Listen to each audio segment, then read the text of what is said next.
अध्यक्ष महोदय, हमारी दूसरी सबसे बड़ी समस्या है रोज़गार की।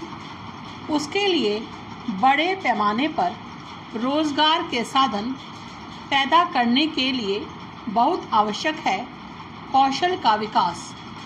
हमें बड़े पैमाने पर एक नए ढंग से प्रशिक्षण की आवश्यकता है जो काम करते हुए ही संभव हो।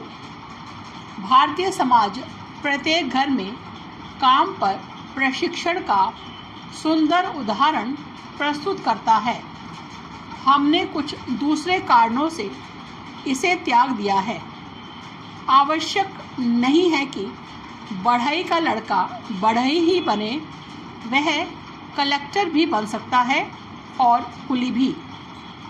इतनी गतिशीलता तो हम ले आए हैं, पर काम पर प्रशिक्षण के बारे में हमारा क्या विचार है? वह प्रशिक्षण जो बुनकर या बढ़ई या लोहार के लड़के के घर पर ही उपलब्ध था, शायद वह चीज़ें बर्बाद भी करता था और इसलिए अपने पिता से मार भी खाता था, पर कुछ सीखता भी तो था। हम अभी तक इसका कोई विकल्प नहीं खोज पाए हैं। हमें यह बात समझ लेनी चाहिए और इस सच्चाई का सामना करना चाहिए। उस व्यवस्था को छोड़ना उचित था, क्योंकि आप समाज को एक ही स्थान पर स्थिर नहीं बना सकते, पर समाज को गतिशील बनाने की कोशिश में आप किसी व्यवस्था के उस गुण को नहीं त्याग सकते जो एक बच्चे को जैसे जैसे वह बढ़ता है वैसे वैसे प्रशिक्षित करता है। उस गुण को आप तब तक नहीं त्याग सकते जब तक उसका कोई विकल्प ना खोज ले।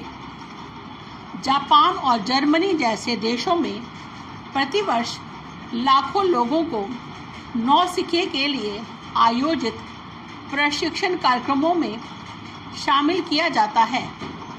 मैं इनमें से कुछ संस्थाओं में गया, विशेषकर जर्मनी में, जहां मैं चकित रह गया।